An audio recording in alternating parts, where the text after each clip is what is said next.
Halo sobat anime, kembali lagi nih sama si Feng Hao. Ya udah, langsung aja yuk gaskeun. Tapi sebelumnya mau ngasih tahu dulu nih, kalau ini adalah channel Bang Jik, juga lanjutan dari Jogan. Yaudah yuk, langsung aja gaskeun.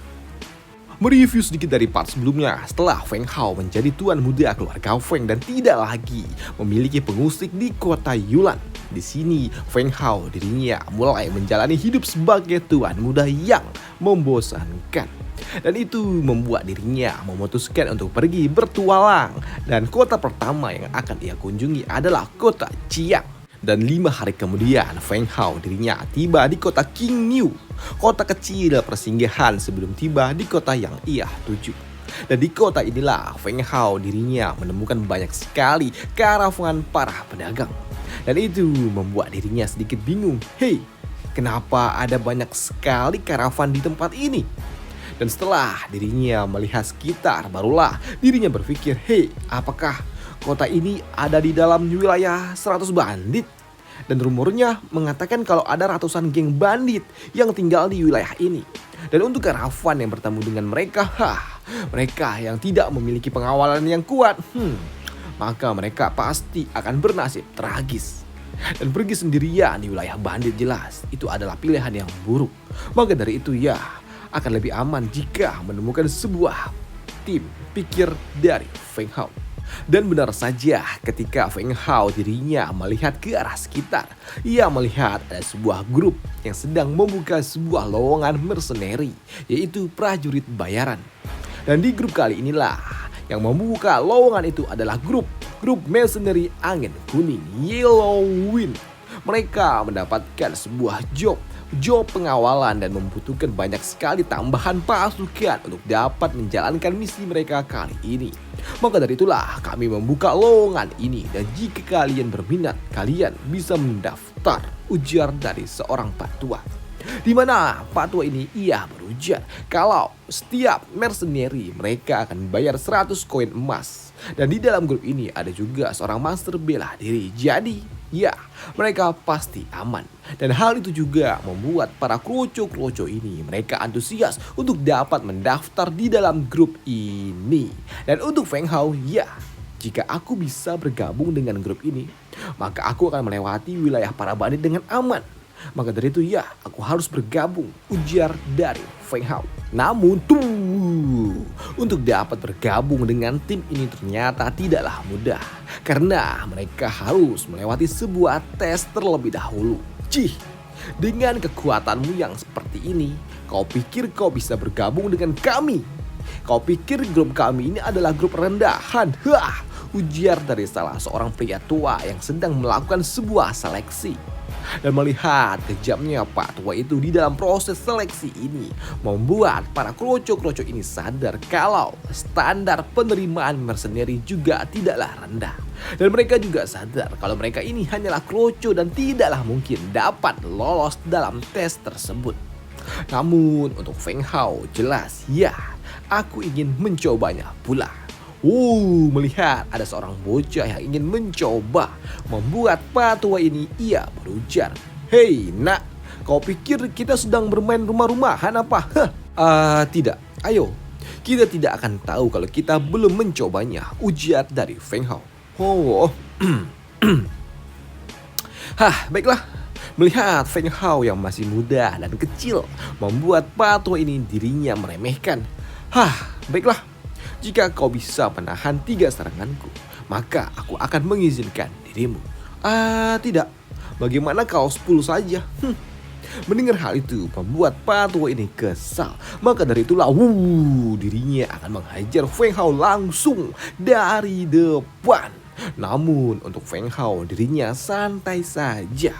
Bahkan ia juga melayangkan tinjunya dan langsung beradu tinju yang membuat patua itu harus terhempas beberapa jarak. Dan itu membuatnya sadar, ya, bocah itu dia sangat kuat. Dan melihat hal itu, di sini pimpinan mercenary itu, yaitu Pak Tua ini, ia pun setuju. Baiklah teman kecil, kau lolos seleksi. Di mana Pak Tua ini juga sadar, ya, bocah ini di usianya yang sangat muda Dirinya memiliki kultivasi yang tinggi. Dan ini adalah hal yang sangat jarang ditemukan di dunia ini. Jelas, anak ini pasti tidaklah sederhana, pikir dari Pak Tua itu. Dan pada sore harinya, setelah melakukan sebuah seleksi panjang, pada akhirnya grup ini mereka pun memulai perjalanannya. Di mana pimpinan grup dia berujar kepada seorang pelayan tua yang menjadi bos mereka kali ini. Ah, pelayan Fei, jangan khawatir, aku telah membawa 100 orang pasukan. Jadi ya, para bandit mereka tidak akan pernah berani untuk menyerang. Namun untuk Feng Hao, dirinya sadar kalau ada yang tidak beres. Mengingat karavan ini tidaklah besar, tapi mereka sampai menyewa 100 lebih pasukan mercenary, dan jelas ini pasti bukanlah perjalanan biasa, pikir dari Feng Hao. Ya, mereka yang melakukan perjalanan ini tanpa terasa akhirnya telah malam dan mereka memutuskan untuk beristirahat. Dan di sini Feng Hao dirinya membuat sebuah api unggun untuk dirinya sendiri dan memanggang sebuah daging, sepotong daging. Hah, untung saja aku punya cincin ruang, jadi ya daging yang aku simpan ini tetap hangat. Namun Feng Hao dirinya sadar kalau ada sesuatu yang mendekati dirinya, dan ternyata yang mendekatinya adalah seorang bocah kecil yang bernama Fei Fei. Di mana bocah ini langsung aja makan daging panggang yang dimiliki oleh Feng Hao. Di mana dirinya juga makan dengan sangat rakus hingga perutnya mau meledak. Waduh. Namun ketika Feng Hao dirinya memberikan sebuah sapu tangan untuk dapat membersihkan wajah gadis kecil itu, tiba-tiba saja ada sesuatu yang menyambarnya, dan ternyata itu adalah seorang kakek tua yang merupakan pelayannya.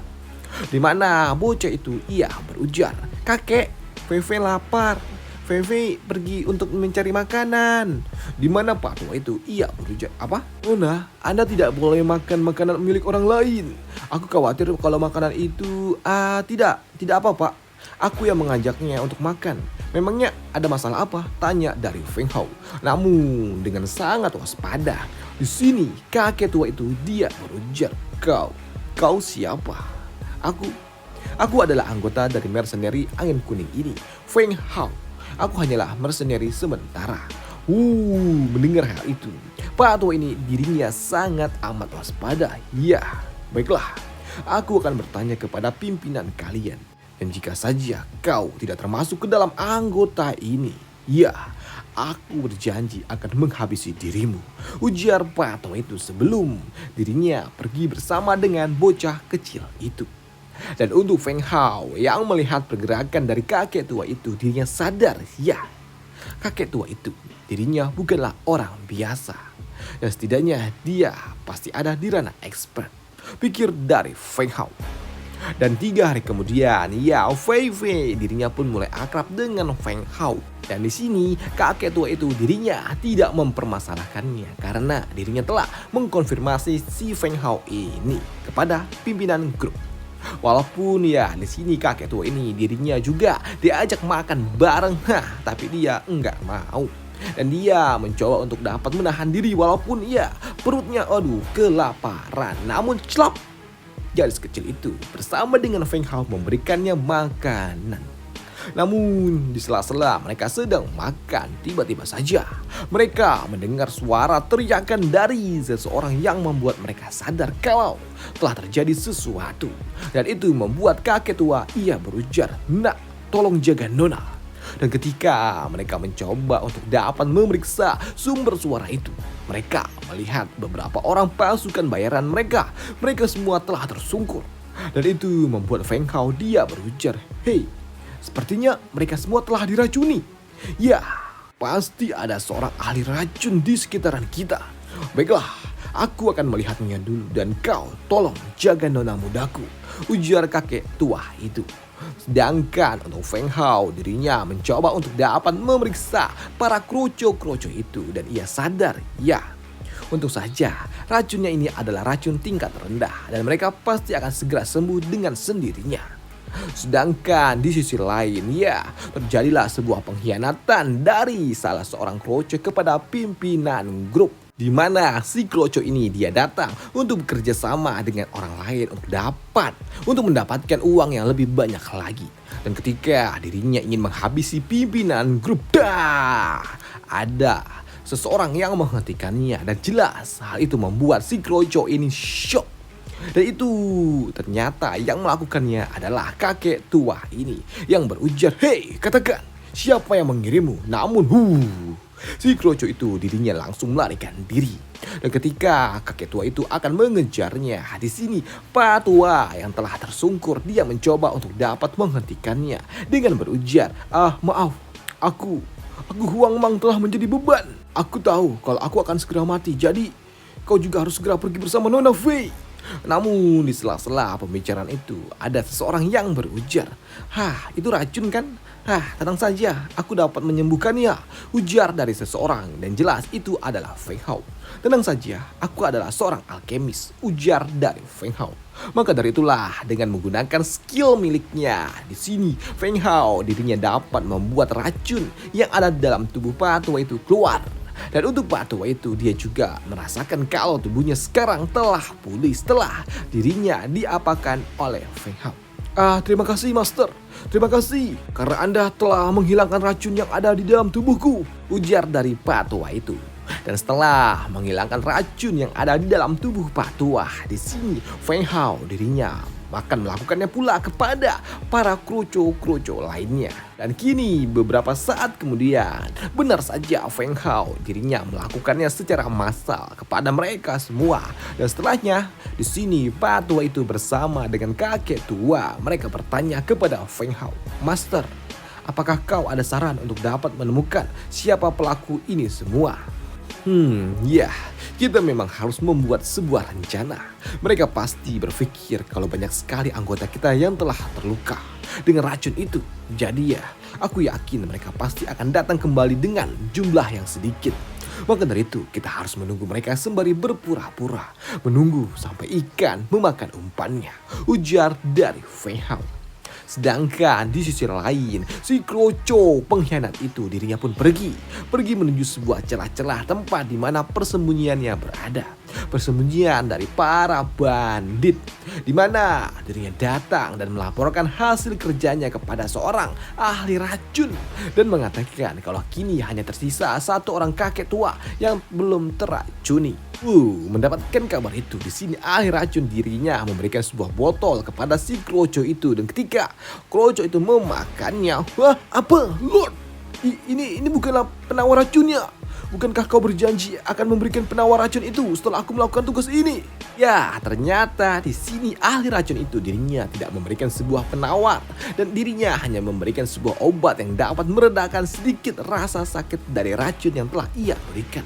Dan ia juga berujar, "Bawa orang-orangku dan bawakan gadis itu di hadapanku, dan barulah aku akan memberikan penawar yang sesungguhnya." Dan mendengar hal itu, di sini Kroco ini dirinya hanya dapat mengikuti apa mau dari Pak Tua racun itu. Namun untuk ahli racun ini dirinya tetap tidak berencana untuk memberikan penawar itu apapun hasilnya nanti. Dan pada malam harinya, di kelompok karavan milik Feng Hao ini, mereka semua para mercenary ini, mereka semua masih berpura-pura tersungkur. Dan benar saja, sesuai dengan rencana Feng Hao, kini para bandit itu mereka pun datang dengan jumlah kelompok yang cukup kecil, di mana kelompok ini dipimpin oleh seorang pria codet. Ayo selesaikan misi ini dan segera mendapatkan penawarnya, ujar dari si codet. Di mana ia juga berujar, "Aku tidak menduga kalau kau mau melakukan ini semua kepada saudara-saudaramu sendiri. Ya, aku melakukannya ini semua karena aku tidak memiliki pilihan lain," ujar dari si Kroco itu.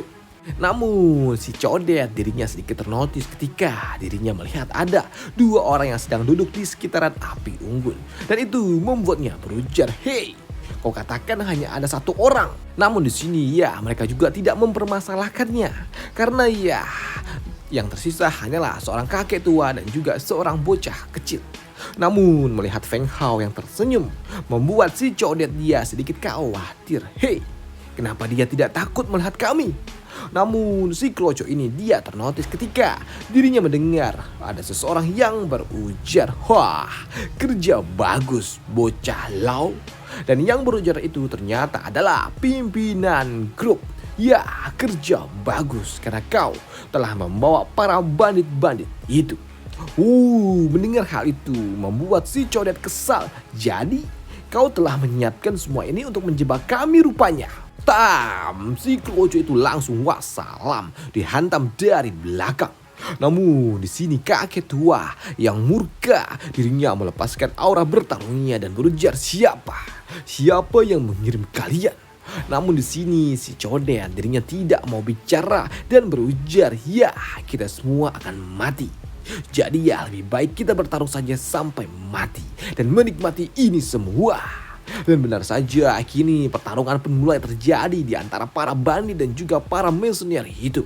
Dan kalah jumlah serta kekuatan membuat si Codet dan juga kelompoknya harus kalah di dalam pertempuran malam ini. Dan itu juga membuat kakek tua dirinya kembali bertanya, "Katakan, siapa yang telah menyuruhmu? Dan aku mungkin saja akan mengampuni nyawamu." Mendapatkan tawaran itu, di sini si Codet dia tetap tidak peduli dan ia tetap tidak mau membuka mulutnya. Dan itu membuat kakek tua itu dan mereka semua ingin segera menghabisi saja. Namun di sini Feng Hao dia berujar, tenang dulu." Di mana Feng Hao dirinya yang melihat lebih detail, dia berujar, "Oi, Codet, kau pasti telah diracuni, ya kan? Dan kau datang ke sini karena kau telah dipaksa, ya kan?"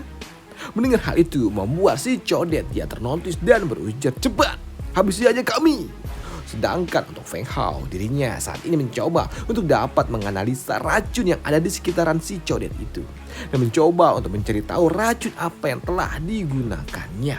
Dan setelah menganalisa lebih dalam, Feng Hao dirinya sadar kalau racun ini dibuat oleh seorang master tingkat Xuan.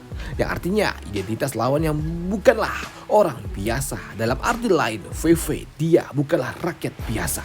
Pikir dari Feng Hao. Di mana Feng Hao ia juga berujar, "Racun ini, ya aku dapat mengobatinya." Apa? Mendengar hal itu membuat para bandit mereka senang. Dan benar saja, di sini Feng Hao dirinya pun dapat menyembuhkan para bandit-bandit itu dengan teknik miliknya. Dan setelahnya Feng Hao ia berujar, "Bagaimana sekarang perasaan kalian?" Ujar dari Feng Hao. Ya, setelah dikeluarkan semua racun ini, di sini si Codet dia pun berlutut di hadapan Feng Hao dan meminta maaf. "Master, maafkan saya dan terima kasih karena telah menyelamatkan hidupku." "Ya, aku telah menyelamatkan hidupmu. Dan sekarang kau harus jujur siapa di balik ini semua." "Baik," sambut dari si Codet. Dan setelah mendengar semua cerita dari si Codet, di sini kakek tua ia berujar, "Baiklah, sepertinya kita harus segera pergi untuk dapat menyelesaikan semua masalah ini." Dan benar saja, kini si Codet dirinya pun membawa mereka semua pergi menuju tempat persembunyian mereka, di mana master racun itu berada. Namun, master racun dirinya pun dilindungi oleh para bawahannya juga. Dan jelas, melihat si Codet yang datang sepertinya akan berkhianat, membuat master racun dia benar-benar sangat murka. "Codet, apakah kau sudah bosan hidup?" "Tidak, ini bukan seperti aku yang tidak ingin hidup. Hanya saja ini adalah akhir dari para pengkhianat," ujar dari si Codet. Sebelum para penjaga master racun menyerang. Namun untuk si Codet yang merupakan bandit terkuat nomor 10, dirinya cukup mudah untuk dapat menghabisi para penjaga master racun itu. Dan melihat itu semua jelas membuat master racun dia shock dengan apa yang terjadi. Apa yang sebenarnya terjadi? Dia dan seluruh anggotanya, mereka terlihat seperti tidak keracunan lagi. Apakah mungkin di kelompok mereka ada seorang alkemis? Pikir dari master racun. Dan untuk si Codet ia berujar, "Saudara-saudaraku, kalian tidak perlu takut, ada master alkemis bersama diriku. Jadi kalian tidak perlu takut lagi dengan pengkhianat itu. Maka dari itu cepat tangkap dia." Namun karena dirinya tidak lagi mungkin dapat kabur, di sini master racun dirinya menggigit sesuatu yang ada di dalam mulutnya dan jatuh. Dan di sini Feng Hao yang memeriksanya dia berujar, sepertinya dia telah mengakhiri hidupnya." Dan itu membuat kakek tua yang melihatnya dia berujar, sayang sekali kita masih belum tahu siapa yang bertanggung jawab atas ini semua. Dan untuk para bandit lainnya, mereka semua berlutut di hadapan Feng Hao karena memang Feng Hao telah menyelamatkan nyawa mereka. Bahkan di sini mereka bersedia bekerja di bawah arahan dari Feng Hao. Namun karena di sini Feng Hao tidaklah mungkin dapat membawa mereka semua, maka dari itulah di sini Feng Hao dia berujar, "Hei, jika kalian ingin mengabdi kepada diriku, Pergilah ke keluarga Feng yang ada di kota Yulan dan sebutkanlah namaku. Orang-orang yang ada di kota itu mereka pasti tahu. Itu hanyalah sebuah opsi jika kalian memang mau. Namun jika tidak, ya tidak apa. Aku tidak akan mempermasalahkannya," ujar dari Feng Hao. Dan setelah 9 hari kemudian, Feng Hao dirinya pun terus berjalan mengawal keluarga Nona Fei ini. Dan di sini Feng Hao yang masih tidak tahu siapa yang mereka kawal membuatnya berujar, sebenarnya siapa gadis yang ada di dalam karavan itu? Dan di sini master dari mercenary angin ini, Pak tua ini, pimpinan ini, ia berujar kalau nona kecil yang ada di dalam sana adalah seorang putri bungsu dari keluarga Fei yang merupakan salah satu dari 3 keluarga besar yang ada di kota Qiang. Dan keesokan harinya Feng Hao dirinya pun tiba di kota Qiang. Dan di kota inilah Feng Hao dirinya akan berurusan dengan sebuah pertarungan para bangsawan lokal. Namun ya jelas, event itu akan dibahas di part selanjutnya. Nah, sampai jumpa. Bye. Thank you.